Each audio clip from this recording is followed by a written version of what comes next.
Hola bafo, ngithemba ukuthi uphilile la ukhona.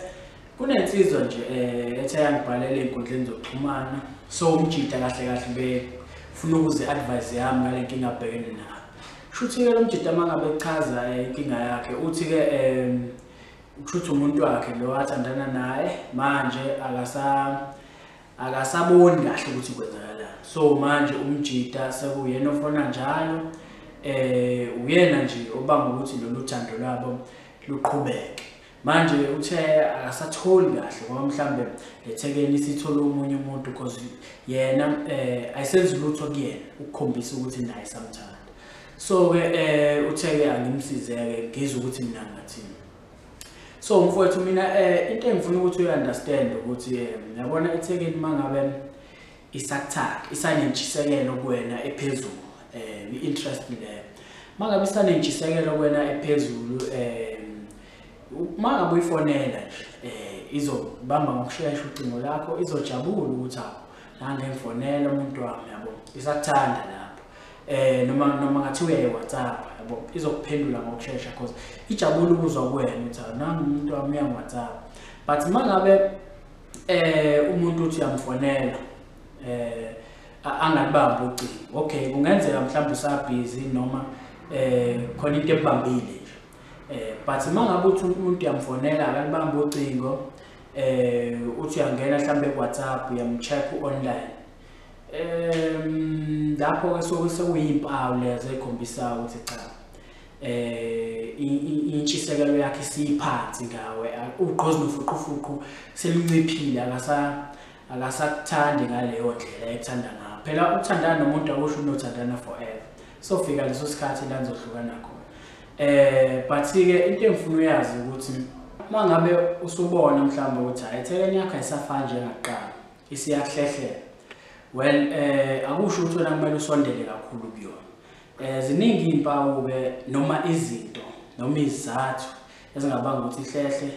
Mhlawumbe wena awukhombisi ukuba insizwa ephelele, uhlezi wenzisa umuntu wesifazane othandweni, noma mhlambe yena khona semtholile mhlawumbe.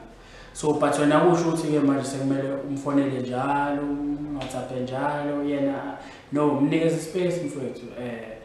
Mawukuthi uyahlehlela nawe hlehle ukuze ezobona ukuthi okay phela wena mfowethu uyinsizwa, wena ufana negift yabo. Awuzokwazi ukuncenga umuntu ukuthi abe sempilweni yakho. Umuntu ofuna ukuhlehla ungasondeli kuyena, mnyeke ahlehle ahamba. Mawukuthi uyahamba uyahamba, ziningi iy'ntombi la ngaphandle. And mfowethu ngifuna ukuthi uyisuse le fear ukuthi ngeke ngithole omunye umuntu mangabe uhlukana nawe. Uyabona mangabe usanaleyo fear ngeke vele umtholo, ayikho umuntu ofuna ukuthandana nomuntu onjalo. So wena Sithembu uwedwa kumele mangabe uyinsizwa ephelele uba single akulo, kumele ukwazi lokho ukuthi akulona icala noma ayikho into e-wrong ngawo, into enormal. So awukwazi futhi ukubuyisa umuntu ongasafuni ukuba sempilweni yakho wena ulo mfosa ngenkani ukuthi abuye eze wena. No, mangabe sekuhlehlela mnyeka hlehle yena ngelinye ilanga uyobona ukuthi wenza iphutha lokuthi mhlawumbe uyakuchithela noma usethola omunye umuntu, so uyokukhumbula. So ungamfoneli ungenzi lutho, mnyeke kanjalo because wena ubukhombisa ukuthi usafuna uthando lenu luqhubekele phambili ngoba kade umfonela uyam-WhatsApp but akakuphenduli. So-ke mfowethu ngithi kuwe nje ungakhathazeki, ungakhathazeki, uzomthola umuntu okufanele but ungalethi abantu abangafuni ukuba sempilweni yakho mfethu.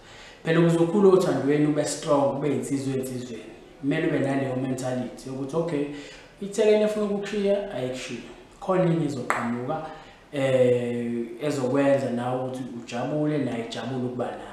Because mangabe uzoncengana nabantu ukuthi bahlale empilweni yakho, ngeke mfethu uyohlezi ubheke phansi, uyohlezi ukhala, uyohlezi uphatheke kabi ngoba wena njalo nomthwalo ukuthi okay kumele ngijabulise ubani, mangabe ngamjabulisi kuzohamba. Cha cha cha, akumele kube njalo. So injalo le nto mfowethu. Ngifuna futhi uhlezi wazi ukuthi bonke abahambayo, bonke abashiyayo, bonke abahlukana nathi bayobuya ngelinye ilanga. Mhlambe bayobuya ispace sabo sesingasekho, sesavalwa abanye abantu. So mfowethu ube right.